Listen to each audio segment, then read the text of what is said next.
What's up guys, welcome back to a new Kangen Omega chapter video. Today we have chapter 133. Today's chapter is dedicated to our boy Lo Long and why he's known as the king and the monster of Manila. Very simple, he is absolutely broken, potentially the strongest in the verse after this chapter. Quite a bit to talk about, but in short, Lo Long is insane and it's not looking good for our boy Oma. Before beginning, make sure to leave a like on the video, it would be greatly appreciated. Subscribe if you haven't already, hit the bell. Now, let's begin. After last week's chapter, everyone was theorizing on how Lo Long's able to tank the Kure clan technique Oma landed on him, which hit in the back of his neck. Some people were saying maybe Lo Long has some special muscle density thing similar to Wakka, maybe something else. But I didn't see too many people thinking of the most obvious choice, especially when we're talking about Kangen. Just go limp, but it's not a regular muscles going limp. Lo Long's version is more extreme. He made his joints go limp to disperse the impact of the heaven-shaking Supreme Fang. Oma also points out here that he wouldn't have been able to take that if he didn't do that, showing the power of this Kure clan technique as well, which is pretty cool. But still, just to loosen his joints to minimize the damage is pretty insane, especially being caught off guard like that. From there we see both of them slowly walking into one another with some conversation between both of them. Lo Long talking about how excited he is, Oma showing his respect to the person bringing up Purgatory's rear, Lo Long showing respect back to Oma, which is good to see. We also have Lo Long saying this: "You're a master of the esteemed Nico style. How could I underestimate you?" I think he realized Oma is the master of the Nico style when he attacked Oma's indestructible in a previous chapter. He had like a kind of surprised face when it happened. I think that's the point where he realized it. Or could be from something else. Regardless, Lo Long is aware of the Nico style and then continues talking about Faye, saying, "You're nothing like Faye. Between someone who wields immense power haphazardly, pretty much means without organization, and someone with a tenth of that power but who's master it, I find the latter more of a treat." So he's kind of shit talking about Faye, how yes he wields immense power but his organization of using this power isn't as good as a master like Oma. Pretty much saying Oma as a whole is stronger, or Lo Long finds him more entertaining to fight. So yeah, pretty cool. Sad for our boy Faye, even though he's an absolute monster himself. And I personally do think his Nico style mastery is pretty high level. It's just that he's reliant on the Divine Demon transformation in his fight against Wakka. Kinda made Faye look bad, because all the stuff prior when he was just using base form Nico style techniques, he was kinda shitting on Wakka more than what he was in the Divine Demon, or he was in a better position in that regard. So maybe if he didn't use Divine Demon and stick to like Nico style magic, he could have maybe impressed Lo Long more. Regardless, we had them two clashing again, and this time their blows are so loud it actually makes the referee pretty much cower a little bit, with Sayaka mentioning how fast their blows actually are.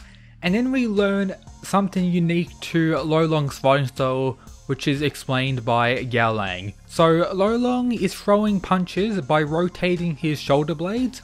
Most regular punches are thrown by rotating the hips, but punching like this with the shoulder blade, it can keep his core steady and also improve his torque. So he's punching faster with this ability, with Gao Lang even saying its speed might even be on par with my Flash. Of course, this doesn't mean it's faster than the Flash, it's more so that Gao Lang's Flash is the top level and Lo Long's punching here may be on that level or slightly below, it doesn't mean it's above. Also, with the mention of torque here, as we know, the advance or possessing spirit also allows Oma to increase his torque, so it's going to be a mirror match when Oma most likely pulls out the advance next chapter in my opinion. Also, if you don't remember, increasing your punch's torque also increases its overall power according to this diagram we got in early Ashura. But Lo Long is hitting, you know, that insane combo on Oma here, overwhelming him, with Kazi also mentioning he's staying ahead of Oma's moves. This may also mean that they're still having the pre-initiative battle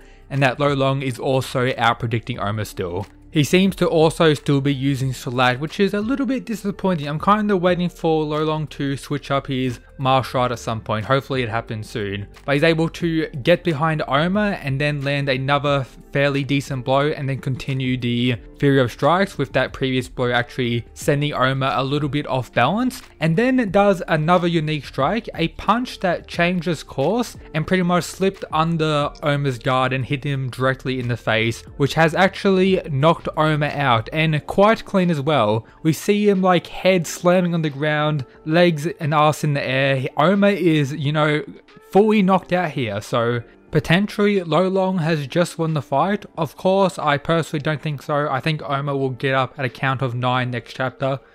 We do see a count of 8 in one of the final pages of today's chapter, most likely getting up with the advance similar to what he did against Kuro Ryan in Kengan Ashura, this rising with the advance explosion, everything like that. It's going to be pretty badass, but still Lolong has absolutely dominated him, and him actually being able to slip through his guard here may have something to do with that weird thing he was doing with his fingers in the previous chapter, where Oma thought he was trying to find his median line or questioning what he was doing.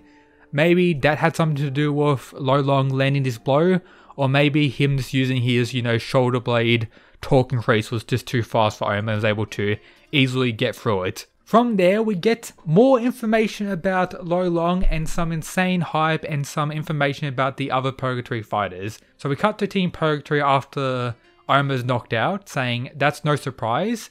Lolong's strikes are powerful enough to knock out Towa, Purgatory's heaviest gladiator. Then we transition into a flashback. Naturally, Towa has Lolong beat in every physical attribute, from offensive power to defensive power to endurance. However, Lolong was still the winner. It seems here that Lolong kinda one-shot Towa in the fight. The first panel we see pretty much the start of the fight, and then the next panel we see Towa trying to charge and then Lolong kinda parrying the first strike or dodging it and then landing a clean blow on Towa here. Did Lolong really just one-shot Towa in this flashback? If that is the case, man is broken. Like, Jesus Christ, most likely the most durable fighter on Team Purgatory has been one-shot by Lolong, who's like 83 kilos or something like that, which is very busted. And then Carlos says this: it doesn't matter how powerful or quick you are, whoever he's up against, it's all the same to him. That's what makes him the monster of Manila. That's what makes him the king. The fact that Carlos says how powerful or quick kinda does make me think when Carlos had a fight with Lolong, he was kinda destroyed in a similar regard. So the strongest physical-wise character on Purgatory, Towa, was destroyed, and the faster speed-wise character, Carlos, was also destroyed. That's what I'm gaining from that. Of course, not confirmed anything, but I'm just thinking that, reading what Carlos says here with the mention of speed. So yeah, Lolong, of course, the definitive strongest fighter on Purgatory. And then the final panel, we see a younger Lolong, most likely a teen Lolong.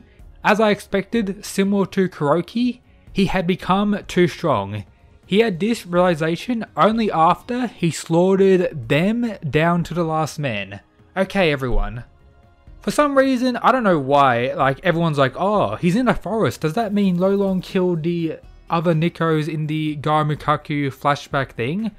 No, like there's many forests throughout the world, and we see the dead bodies on the floor, they're wearing like the same uniform or a similar uniform as the Lolong, so most likely army people.